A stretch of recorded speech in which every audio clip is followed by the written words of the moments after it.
กลับมาคุยกันต่อนะครับในช่วง2ของรายการ Business View นะครับทางสถานีโทรทัศน์ไทยจีนครับ TCCTV นะครับเรารู้จักคุณจรไปแล้วนะครับรู้จักแกโรไทยไปแล้วนะครับตอนนี้ครับเรามารู้จักผลิตภัณฑ์นะครับของแกโรไทยกันบ้างนะครับคุณจรครับเดี๋ยวเริ่มต้นถามก่อนว่าที่นี่เนี่ยนะฮะมีผลิตภัณฑ์นะครับช็อกโกแลตนะทั้งหมดนี้กี่แบบครับ In my company, last year we produced 3,000 different types of chocolates. But there's much more than that. But actually, if you come back, I'm talking about finished products. But if you come to the raw material, originally, the cocoa bean is called Criollo. It's the Criollo origin. Then later on, through the trading, the cocoa bean, which originally comes from Latin America, went to Asia, actually through the Dutch traders. Okay, this is in the 15th century. Okay, and you have then some cocoa plantations in Indonesia, and then it starts to develop for 400 years on a different continent. And these beans now, we call them the forastero, is the foreign beans. Okay, so you have two major types of beans. The Criollo, the original one, and then the forastero. Then from Asia it went to Africa. Today, West Africa is the biggest production in the world. It's about 65% of the world production. Now somebody decided to blend the two, the Criollo and the forastero, and they tried this on Trinidad. And now it's called Trinitario. The third variety of bean is Trinitario. It's like a blend of the original Criollo and the forastero. So if you want to go at the origin of the cocoa, those are the three original beans that you find today on the market. Criollo beans, forastero, and then the Trinitario. ที่อยากถามว่านะครับการเบรนด์โกโก้เนี่ยครับมันทำให้รสชาติดั้งเดิมของเขานี่แตกต่างไหมฮะหรือว่าทำให้รสชาติดีขึ้น Okay, that's a little bit like anything in cooking. It's a own recipe. Okay, so different beans from different continents have different characteristics. But in the cocoa processing, there's much more than just the origin of the bean. As an agricultural product, the soil on which the tree grows is very important. The variety of the tree or the bean is important. The sunshine affects the flavor as well. The moment that you harvest the bean is very important. Is it ripe? Is it overripe? Is it underripe? And then there is two exceptional steps that really change the flavor of chocolate or cocoa. The first one, and probably the most critical one, is fermentation. Actually, to make chocolate, you need to ferment the beans. So first, you're going to cultivate the cocoa pod from the tree. Once you've cultivated it at the right time, the pod must have the right ripeness. You then open it, and if I open it, you see inside here, we have the cocoa beans with the fruit mucilage. Okay, it's like the flesh of the fruit. Yes. I will take this out and make a big pile and ferment it. This fermentation process will liquefy the pulp of the fruit and will start to change the molecular structure inside the bean so that you have what we call the precursors of chocolate flavors. If you taste it like this, it doesn't taste chocolate at all. It's very bitter, and it does not taste chocolate at all. Right? ก็ต้องมีการคัดเลือกนะครับ That's right. So the fermentation is very critical. ครับ Once the fermentation is done, then you need to put it in the sun, and you dry it. Okay? And then you're going to have beans. These beans, cocoa bean. That's right. This is pure cocoa beans. And once it's dry, then we can ship it. You can ship it to Europe, you can ship it to the USA, you can ship it anywhere. In Thailand, for example, I could ship cocoa beans to Thailand because there's very little production of cocoa in Thailand, not enough to supply the local market, so we have to import the beans. Okay? So what you do here is then, once the bean has been roasted to give the flavor, because still this one needs to be roasted, otherwise the flavor is not strong enough. Then you have to take out the shell. And what you see here is I take out the shell, and inside is what we call the cocoa nib. It's only this part that we use to make chocolate. All the rest is scrap. So from here, we grind it down, and you have cocoa mass. Cocoa mass. And then we add sugar, and we grind it down again, and then we get dark chocolate. Dark Okay, we chocolate. add a little Oh, bit of okay. vanilla, we can play around. And if you want milk chocolate, then I have to add milk powder and keep grinding it down. And then I can get dark chocolate or milk chocolate. All right? Okay.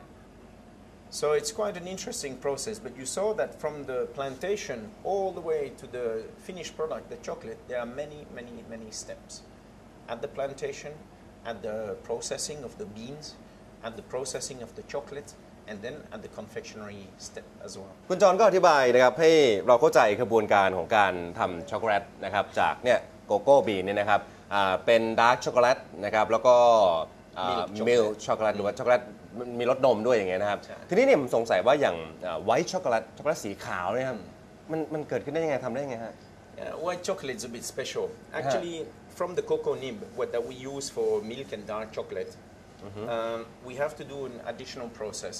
What you do basically is that after grinding it, you have to press it, and you extract the cocoa butter, the natural oil from the cocoa bean. And this one has no color. It looks a little bit like ivory color, okay? And inside the machine is left the cocoa solid. You break it down, and you get cocoa powder. But the other one is the cocoa butter. We, for white chocolate, you use only the cocoa butter. You cannot use the cocoa powder because it's brown color. And if it's brown color, you cannot get white chocolate, of course. Yeah? So once you have the cocoa butter, you take some sugar and you take some powdered milk. Powdered milk, not liquid milk. And then you mix them and grind them down. And then you get white chocolate. That's why white chocolate doesn't taste like chocolate. It tastes more like sweet condensed milk. รสชาติมันนมข้นหวานเหมือนนมข้นหวานจะหวานๆแสดงว่าไวท์ช็อกโกแลตเนี่ยก็เป็นช็อกโกแลตที่ทำมาจากเหมือนน้ำมันของโกโก้ว่าอย่างนั้นได้น้ำตาลกับนมผงครับทีนี้นะข้างหน้าเราเนี่ยนะครับก็จะมีผลิตภัณฑ์นะครับของที่นี่เนี่ยหลายตัวเหมือนกันนะครับคุณจรช่วยอธิบายนะครับให้เราฟังหน่อยว่าคืออะไรยังไงบ้างตรงเนี้ยที่เห็นนะ Okay, so you asked me to select some chocolates. As I just explained, we have like 3,000 different chocolates. So I just selected some, I think, of the best sellers. And what I observed that my customers here in Thailand like the most. So I would say that let's start with the traditional one. This one is called the Belgian truffle. Belgian truffle. It's a chocolate truffle. So you start with a ganache. It's like cream and chocolate. And you pipe it by hand. And you make little tubes, round bits. Then we coat them in dark chocolate, and then we put them in cocoa powder. That's why you see a lot of cocoa powder here. Okay. So it's quite bitter. It's all dark chocolate, and it's quite strong. ข้างในจะเป็นครีม Yes, inside it's a cream and chocolate together. It melts very fast also. So this is one of the characteristics which is very important for chocolate, is that it melts in your mouth. If you have a chocolate that doesn't melt, it's not a good chocolate, for sure. Yeah? อันนี้คือ best seller เลย It's one of the classic. It's not the best seller in volume, but people appreciate it a lot. But it's quite specific, it's quite strong. Okay, I see นะครับ and next So this one is quite different. This is also a classic from Belgium. So it's an orange peel. You cut the orange and you use only the peel. orange peel Yes. เปลือกส้ม เปลือกส้มเปลือกส้มฮะ And then what you do is you boil it in sugar several times, okay, over a period of few days. And once it's ready, it's nice and soft, then you let it dry. And then you coat it in dark chocolate. It's very, very nice. It gives you a sweet orange and chocolate flavor.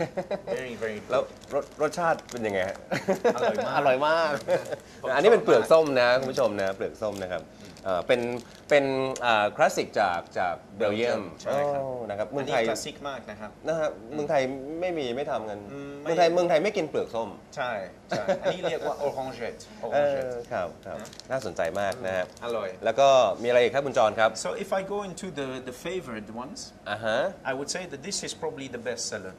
Okay, it's a caramelized almond. So what you have is an almond that we roast to enhance the flavors. And then we start caramelizing it in sugar by hand. It's a long process. It takes a long time because you need the flavor of the caramel to develop. And then once it's caramelized to the right point, you have to stop the cooking, otherwise it burns. And caramel can burn very fast. cool it down, and then we start coating it in white chocolate. And we finish it off with some cocoa powder. It's very, very nice, and this is selling very well. Actually, I just come back from Korea, where we were at a big event, le Salon du Chocolat, and this was a fantastic seller. Went very fast. เป็นอัลมอนด์ใช่ไหมฮะเป็นอัลมอนด์นะครับ Caramelized almond ครับ ครับผมโอเคนี่เบสเซอร์นะฮะ ครับ นะครับต่อไปครับ ต่อไป is quite similar, but it's the caramelized macadamia. But I like to talk about this one because the macadamia comes from Thailand. ใช่ I don't import the macadamia. If I can find the raw material here, I will use the raw material from Thailand rather than to import it. Same process, we caramelize it, but this time we will coat it in milk chocolate, not white chocolate. So this one is a very, very good item that we sell a lot of. ครับ and Other than that, we have a variety of what we call the pralines and truffles. So in Belgium, that's what Belgian chocolate is famous about. Pralines. It's chocolates with filling inside. So each chocolate here has a different filling inside. And that's what made the chocolate very famous from Belgium, is this type of product. So this one is with the almond praline, this one is a ganache, this is a white chocolate ganache, this is a hazelnut praline, this is lychee, violet, alcohol, we have everything, mint, we have a lot of variety. It's up to you really. Okay. 3,000 Well, this one maybe not, maybe 200 something, right? But a lot, a big variety. So this is definitely a classic from Belgium. มีวาไรตี้มากเลยนะครับก็มีรูปแบบของช็อกโกแลตที่หลากหลายนะครับแล้วอีกตัวหนึ่งเห็นบอกว่านี่ก็อร่อย This is quite famous now in Thailand. Huh? ครับ This is the macaron. Actually, the macaron originally comes from Luxembourg. Yeah? And it was a young Luxembourger who invented it while he was working in Vienna. But now the macaron is very famous from France, yeah? But you find them in every country in the world. So we started last year to produce macaron, and we can say that people seem to like it very much. So we have the salty caramel, pistachio, blueberry, we have passion fruit and vanilla and many more, coffee and many more varieties. But you'll have to come over to my shop to try them. โอเคขอบคุณนะครับก็แนะนำนะฮะผลิตภัณฑ์ต่างๆนะครับของที่นี่นะครับให้ได้รู้จักกันเอาละครับคุณผู้ชมครับเดี๋ยวช่วงนี้เราพักกันสักครู่หนึงก่อนช่วงหน้ากลับมาติดตามดูนะครับว่าที่นี่เขามีกลยุทธ์นะครับในการบริหารการกันอย่างไรครับ